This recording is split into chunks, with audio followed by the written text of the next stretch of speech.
Yo guys, what's going on? It's Sandman here, and welcome to a new series that has been inspired by NerdCubed. It is my top 100 games of all time list, and this is going to be an epic list. NerdCubed totally inspired this with his amazing sets of videos over Christmas. It took me a while to get this list together, so this is just the intro to the videos, so please enjoy and get ready for my list.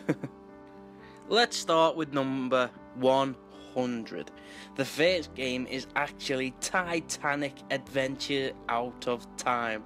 This game was for the PC, and it was one of them old school click and drag games. Basically, the game is about you being a reporter or a detective going around on the Titanic trying to find out what was going on with all this criminal activity about this one person that's trying to escape to New York from England on the Titanic. And obviously we all know how the Titanic ended.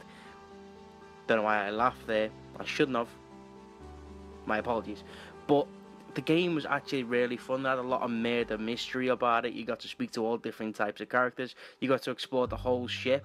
You could go into most rooms on the ship. It was so interesting because I'm really I love the story of the Titanic, and this just brought you into that world. So Titanic Adventure Out of Time, number 100. My number 99 is Splatterhouse 2 for the Mega Drive. Basically, this game introduced me to violent video games. You basically played as this Jason type character, and you picked up all different types of weapons, went through different kinds of worlds. It was a 2D side-scrolling thing, and all you did was beat the shit out of everything that you come across.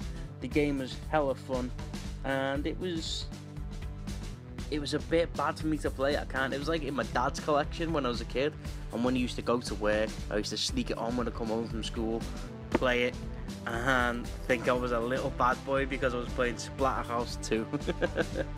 But really cool game, Mega Drive, classic game. That is my number 99. So to my number 98, and this has to go to Track and Field on the PlayStation 1. If you like to hurt your fingers, if you like to get blisters playing a video game, this is the game for you. This game was a test of your endurance, your strength, your dexterity, and your mind, because this game would take you to limits that you've never been to before. It was such a fun game, especially playing with all your friends. I had this game on the PlayStation 1, and it was just incredibly fun to play with about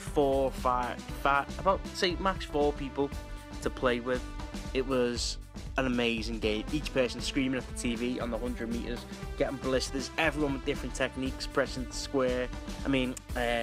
and circle at the same time, going absolutely crazy. Awesome game, fantastic game.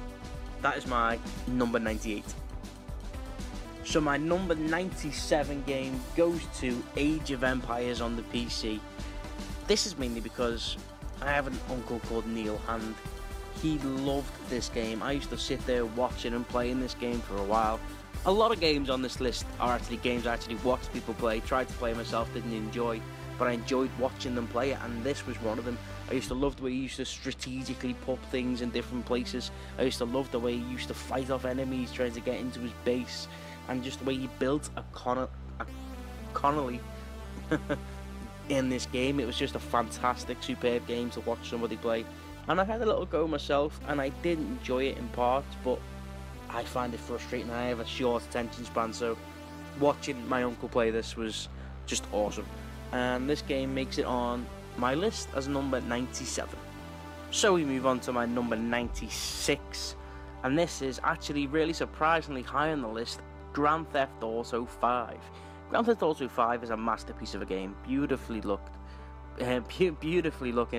amazing story, great characters, amazing voice acting, but it's so high on my list because I just didn't have the time to sit down when the game came out and play the whole game. I just couldn't enjoy it. There's a lot of content there, I know there is. I played a few hours of it and I loved every single moment of it, and I just haven't gone back to it. I don't know why, but this game is a masterpiece and I appreciate everything it does. The online mode is superb. It's a brilliant game. Possibly could be higher on my list because of some of the games, but GTA 5 just didn't, I don't know, I just haven't had the time to play. So that's why it's so high on my list, and I'm really annoyed that it's so high, but it made it on the list, that's the main thing. GTA 5 is my number 96. My number 95 is kind of an unusual one. It's Yu-Gi-Oh! Duelist of the Roses for the PlayStation 2. This game was different. It used the Yu-Gi-Oh! Formula where you had the deck, but it was more like chess where you had to take people's pieces, where you had to get into certain positions to battle. The whole board was mapped out into squares, and it was like a chessboard. You could only go into certain areas with certain characters and certain monsters, and you could only battle certain things with certain stuff. And the game was like chess. It's a superb game. The game wasn't very long. The runtime was probably only about, 12 hours, but the game was awesome. It had a cool story of like the battle between Yorkshire and Lancashire, which is crazy. Duelist of the Roses, that's why it was called that. It was insane. Really cool game, really enjoyed it. And making your deck and getting creative with that game is superb. Really, I would check it out if you can. That is my number 95. So my number 94 on the list is GoldenEye for the N64. This game was so much fun. Nobody played the story mode. Nobody ever played the story. And I definitely never played the story. All I did was play multiplayer with my friends close by. It was just local multiplayer all day long, running around the same maps with the same guns, doing the same thing, but it was so fun. This was a game that I could play all day with my cousins. This is what we used to do when we used to go to my grandparents' house for lunch.